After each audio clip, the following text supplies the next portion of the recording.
जैसा कि आपने बताया, मेरा नाम विपिन दुबे है।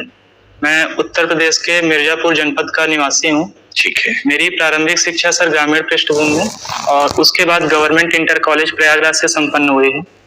और मैंने उसके पश्चात सर राष्ट्रीय प्रौद्योगिकी संस्थान उत्तराखंड से ग्रेजुएशन में अपनी डिग्री प्राप्त की है सिविल इंजीनियरिंग में।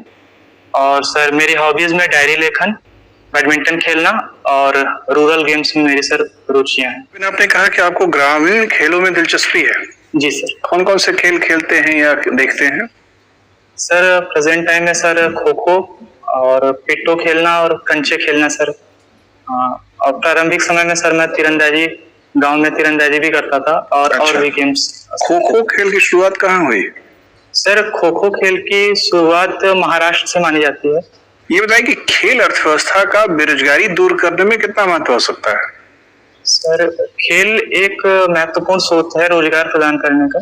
जैसे सर वर्तमान समय में अगर हम आईपीएल को देखें या प्रीमियर बैडमिंटन लीग को देखें तो उससे जो इन्वॉल्वमेंट होती है लोगों की खेलों में, वहाँ जैसे ग्राउंड के रूप में जो बनाते हैं या जो वहाँ पर सिक्योरिटी फोर्सेस के रूप में जो काम करते हैं, या सर जब नए मैदान जैसे बनते हैं, जैसे लखनऊ में सर एक स्टेडियम बना तो वहां से सर एक महत्वपूर्ण स्रोत बनता है।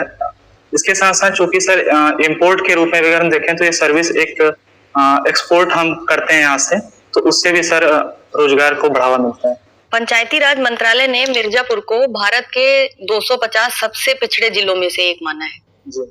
आपको क्या लगता है, क्या कारण है?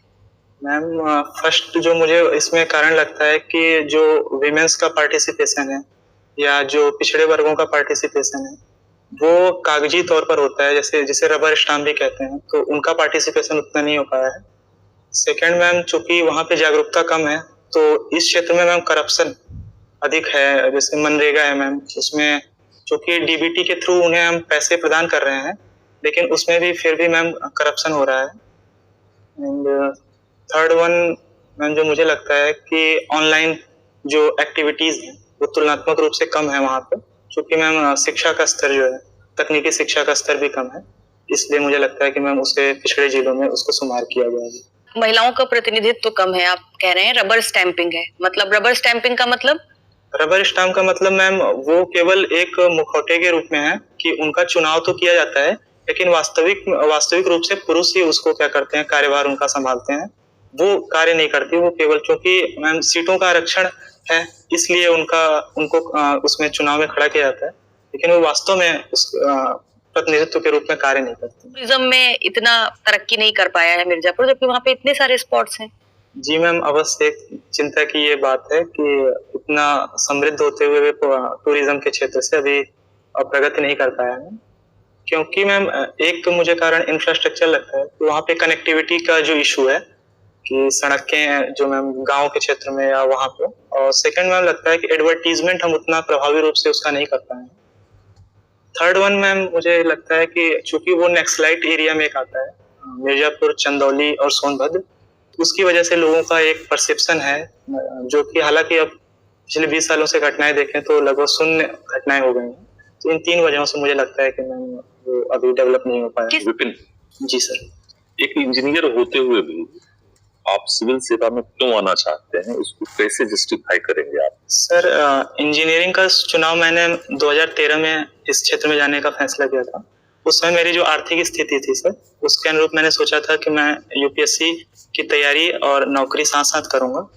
और चूंकि 2018 में जब मैंने घर वालों से चर्चा की इस विषय में तो उन्होंने बोला, सब इस बात को लेकर एक मत थे कि अभी यूपीएससी की तैयारी करनी चाहिए। आपको नहीं लगता है कि आपने इंजीनियरिंग की जो शिक्षा प्राप्त की है वह काफी सब्सिडाइज्ड रेट पर आपने प्राप्त की है? जी सर। फिर भी आप उस क्षेत्र में अपना योगदान नहीं देकर दूसरे क्षेत्र में अपना योगदान दे रहे हैं, जो एक राष्ट्रीय हानि भी है।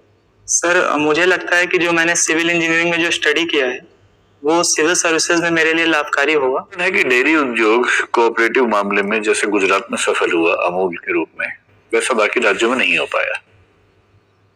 क्या इसके पीछे वजह है? पटेल इसकी वजह थे क्योंकि वो इन्वॉल्व थे इस प्रोसेस में, और बाकी राज्यों में शायद कोई ऐसा महान नेता शामिल नहीं हुआ, या कुछ और वजह है?